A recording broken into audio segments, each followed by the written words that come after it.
जब एक लड़की अपनी ससुराल जाती है तो वो बहुत सारे सपने आँखों में सजा के जाती है।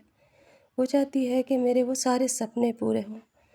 जो सपने मेरे माँ के यहाँ पूरे नहीं हुए, हो सकता है वो ससुराल में मेरे पूरे हों। कभी-कभी माँ अपनी बेटी को ये नहीं समझा के भेजती कि तू जाने के साथ में लड़ाई करना, तू जाने के साथ में नंद को बहन मत समझना, तू जाने के साथ में अपनी सास के दिल के अंदर छाले भर देना। कभी भी ये लड़की माँ अपनी बेटी को ये सब चीज़ें समझा के नहीं भेजती। हमेशा माँ यही चाहती है कि मेरी बेटी तू उस घर को अपना घर समझ के चलना, तू उस घर को प्यार देना ताकि बदले में तुझे प्यार मिले। उस घर को तू छोटे बड़ों को इज़्ज़त और सम्मान देना ताकि तुझे भी वो चीज़ रिटर्न में मिले। लेकिन सास कभी माँ नहीं बन सकती। सास हमेशा सास ही रहती है और नंद भी कभी बहन नहीं बन सकती। वक्त के हिसाब से ये रिश्ते सारे अदलते बदलते रहते हैं। हमेशा से माँ यही चाहती है कि उसकी बेटी उसके घर में खुश रहे, उसके दामाद के दिल के साथ जुड़ी रहे और वो घर हमेशा उसका आबाद रहे। लेकिन उल्टे में पलट बार ये मिलता है उसको कि अगर वो ज़रा सी भी कोई गलती करती है, ज़रा सी भी वो कहीं कोताही करती है तो उसे यही कहा जाता है कि माँ ने सिखा के भेजा। अगर वो बेटी मैके से आती है और कुछ नहीं लाती तो नंगे भूखे घर की कहलाती है कि इसके माँ ने इसे क्या दिया, सिर्फ एक जोड़ी कपड़े। इसकी माँ ने इसे क्या सिखाया। कभी ये नहीं कहा जाता जब वो अच्छा कोई काम करती कि इसकी माँ ने इसे ये भी चीज़ सिखाई है। ये सारी चीज़ें कौन सिखाता है हमें? ये सारी चीज़ें वो रिश्ते हमें सिखाते हैं जिनसे हम जुड़ते हैं। जो हमें जोड़ते हैं वही हमें तोड़ भी देते हैं। ज़िंदगी में ये सारी चीज़ें हमेशा याद रखना कि जितना हमसे हो सकता है उतना ही जोड़ो, बाकी इसके आगे सारी चीज़ें ऊपर वाले के ऊपर छोड़ दो। शादी से कुछ महीने पहले ही माँ अपनी बेटी को ऐसे ट्रेन करने लगती है जैसे वो ससुराल न जा कर के किसी आर्मी में जा रही हो। बेटे ऐसे नहीं करते, बेटे इस तरह से मत करो, तुम्हें पराए घर जाना है और तुम्हें वहाँ के रीति रिवाज को अपनाना है, वहाँ की सारी चीज़ों को देखभाल करना है। कोई माँ अपने बच्चे को या अपने बेटे को या बेटी को गलत शिक्षा कभी नहीं दे सकती क्योंकि उसके साथ उसकी इज़्ज़त खुद की भी जुड़ी होती है। शौहर को भी चाहिए कि शौहर भी अपनी बीवी का अगर ख़याल रखता है तो साथ में उसकी इज़्ज़त का भी ख़याल रखे। शौहर उसकी इज़्ज़त को रख भी सकता है और तोड़ भी सकता है और गिरा भी सकता है। बहुत सारी जगह मैंने देखा है कि शौहर सबके सामने तो ऐसा पेश आते हैं जैसे कि वो उनका घर के अंदर बहुत दबदबा है और उनकी बीवी की कोई हैसियत ही नहीं है। और घर के अंदर आने के बाद लाड प्यार चाव दिखाते हैं, वो किस काम का? वो चाह वो इज़्ज़त अगर तुम अपने बहन भाइयों के, अपनी माँ के सामने, अपने रिश्तेदारों के सामने दोगे तो वो लड़की का मान सम्मान बढ़ेगा, उसकी इज़्ज़त बढ़ेगी और फिर बदले में भी वो तुम्हें अपने मायके में जाके वही इज़्ज़त मान सम्मान दिलाएगी जो तुमने उसे दिया। इस तरह से ना लोग बहुत जल्दी अपने आप को बदल देते हैं। ये कह लीजिए कि एक माँ कभी भी अपनी बेटी का घर उजाड़ नहीं सकती, एक माँ कभी भी अपनी बेटी को बर्बाद नहीं कर सकती। वो हमेशा से यही चाहेगी कि वो अपने घर में आबाद रहे, खुश रहे और खुश होकर ज़िंदगी गुजारे। लेकिन बदले में उसको क्या कहा जाता है कि इसको ये सारी चीज़ें इसकी माँ ने सिखाई, जबकि माँ के तो फरिश्तों को भी नहीं पता होता कि उसके घर में क्या चल रहा है या क्या ऊँच नीच हो रही है।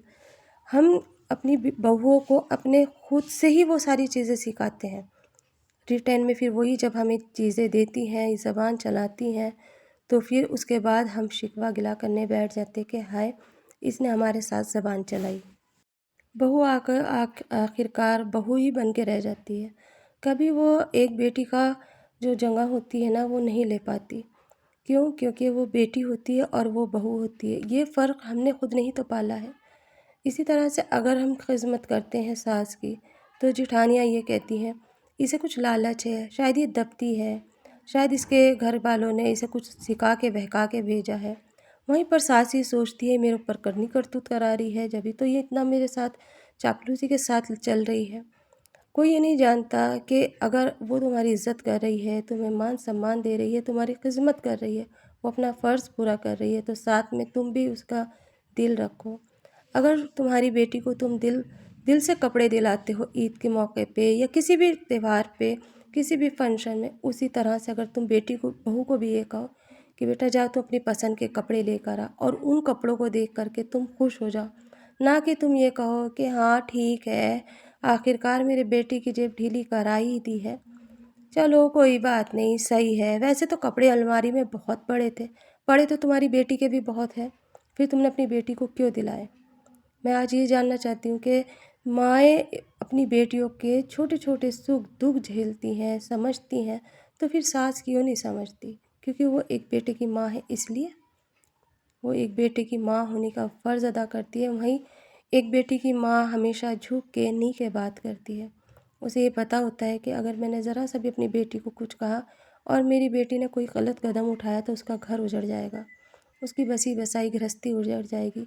कभी अगर बेटी माँ से आके भी कहती है ना कि मम्मी आज मेरे साथ ये हुआ, आज मुझे खाने पे इस तरह से टोका गया, आज मुझे खाना कम दिया गया, माँ कहती है बेटा कोई बात नहीं, ज़्यादा खाओगी तो मोटी हो जाओगी।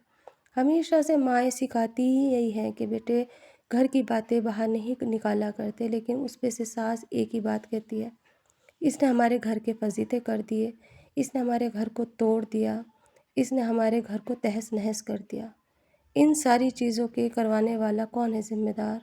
वो हम बड़े ही होते हैं जो ये सारी चीज़ें करते हैं, ना कि बहुओं को माँ ये सिखा के भेजती है।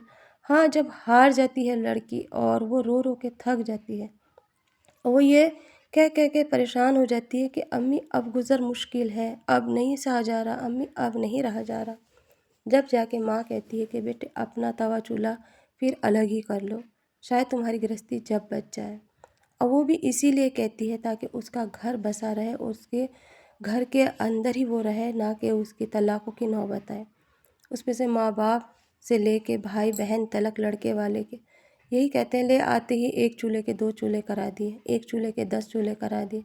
इसके ज़िम्मेदार कोई भी नहीं है, इसके ज़िम्मेदार सिर्फ़ और सिर्फ सास होती है।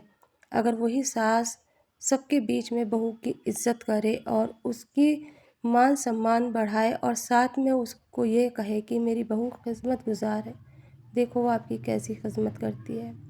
ना कि उसको हमेशा नीचा दिखाया जाए, हमेशा उसको एक काम वाली की तरह ट्रीट किया जाए, हमेशा उसे यह एहसास दिलाया जाए कि तू बहू है, तुझे मैं बहू बना के नहीं लाई हूँ, इस घर की तू नौकरानी है। सबको खाना खिलाना लेकिन बाद में तू ही खाना, सबके झूठे बर्तन तू धोना लेकिन तेरा झूठा बर्तन कोई नहीं उठा सकता, उसे तुझे खुद ही उठाना है और खुद ही धोना है। ज़रा सा अगर वो हंस लेती है तो भी दिलों पे सांप से लौटने लगते हैं कि आज इतना हंस क्यों रही है, क्या बात है, आखिर कान टोराए जाते हैं। ये सारी चीज़ें करने से इंसान कहीं ना कहीं टूट जाता है और वो अपनी लड़ाई खुद लड़ने के ऊपर मजबूर हो जाता है।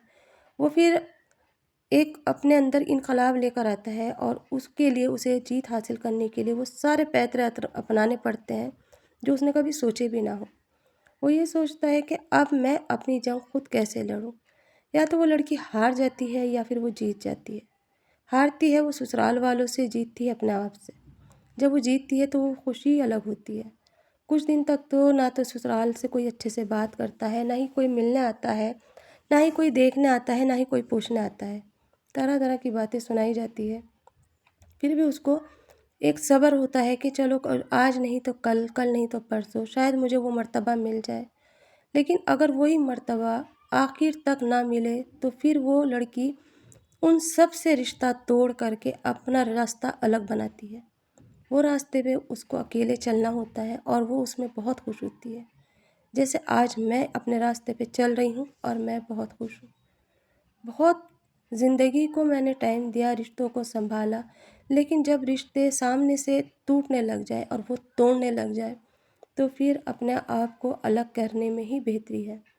उन सब के साथ से अपना साथ छोड़ दो और अपना रास्ता अलग चुन लो, ताकि उस रास्ते पे अगर जब तुम चलो ना तो तुम्हें खुद को मज़ा आए, खुद को महसूस हो कि नहीं ये रास्ता मेरा सही है और मैंने सही फ़ैसला लिया, इसमें मैंने अपने घर को बचाया। सबसे बड़ी खुशी तो यही होती है कि मैंने अपने घर परिवार को बसाया और उन सब को बचा लिया। औरत कितनी ही अपनी जान क्यों ना दे दे, बहू अपनी जान की बाजी क्यों ना लगा दे, लेकिन कभी भी उसका वो मर्तबा कभी नहीं मिलता जो एक बेटी को मिलता है। इसीलिए ना कभी कभी रास्ते अलग करने के लिए थोड़ी दूरियां करनी पड़ती हैं, थोड़ा नज़रअंदाज करना पड़ता है, थोड़ा बर्दाश्त करना पड़ता है। लेकिन अपने घर को हमें बचाना है तो दुनिया को नज़रअंदाज करना ही होगा। एक कान गूंगा और एक बहरा करके इस दुनिया के अंदर जब इंसान औरत जीती है तो वो जीत जाती है, और अगर वो दोनों ही कान खोल के रखती है तो वो कहीं ना कहीं हार जाती है, क्योंकि 10 लोग उसे तोड़ते हैं, सिर्फ उसमें से एक इंसान जोड़ने वाला मिलता है जो कुछ अच्छा कहता है, पर वो अच्छाई नहीं सुन पाती है, वो अपनी बुराई को ही जानती है। फिर उसका ये दिल करता है कि जब मैं बुरी हूँ तो मैं बुरी ही सही, इसीलिए मेरा रास्ता तुम सबसे अलग है। शायद मैं तुम सबके बीच में के लिए बनी ही नहीं थी, शायद मेरी दुनिया अलग ही है। जो और उसके साथ में ऊपर वाला भी उसका साथ देता है, उसे वो रास्ता दिखाता है जिस पे वो अकेले चलने लगती है। और चलते चलते वो उन सब रिश्तों से दूर हो करके अपना एक अलग जहाँ बसा लेती है, जिसमें उसके बच्चे होते हैं, उसका अपना काम होता है, उसका अपना परिवार होता है, जिसमें वो इतनी खो जाती है कि उसे पीछे पलट के देखने की फुर्सत ही नहीं होती। कुछ इसी तरह से रिश्ते भी होते हैं, और वो रिश्ते निभाते निभाते इंसान थक जाता है। जब वो थक जाता है तो वो वहीं ठहर जाता है, और ठहरने के बाद उन सब चीज़ों को दूर करने के लिए, उन कड़वाहटों को दूर करने के लिए अपने आप को उन सब से अलग करने में ही बेहतरी लगती है और भलाई भी लगती है। जब ये सारे रिश्ते नाम के होते हैं और काम का एक रिश्ता ना हो, तुम अच्छा खाते हो, तुम अच्छी जगह रहते हो तो तुम खुश हो। अगर वही काम कोई दूसरा इंसान करता है तो तुम्हें बहुत दुख होता है, तुम्हें ये महसूस होता है कि कहीं ऐसा ना हो ये आगे बढ़ जाए, कहीं ऐसा ना हो कि ये मुझसे आगे निकल जाए, कहीं ऐसा ना हो कि इसके बच्चे आगे बढ़ जाएं। उन सब चीज़ों को बचाने के लिए उन लोगों से अपने आप को दूर कर लो, उन लोगों से अपने रिश्तों को दूर कर लो, अपनी ज़िंदगी को अलग कर लो। सबके बारे में ना सोच करके अपने काम के बारे में सोचो, अपनी ज़िंदगी के बारे में सोचो, अपने हस्बैंड के बारे में सोचो, और फिर देखो आपके काम में, आपकी ज़िंदगी में कितना मज़ा आएगा। एक अलग ही दुनिया लगेगी, अकेलापन बिल्कुल महसूस नहीं होगा, क्योंकि इस सफ़र में तुम अकेले ही चले थे और इस सफ़र में तुम्हें अकेले ही आगे बढ़ना है।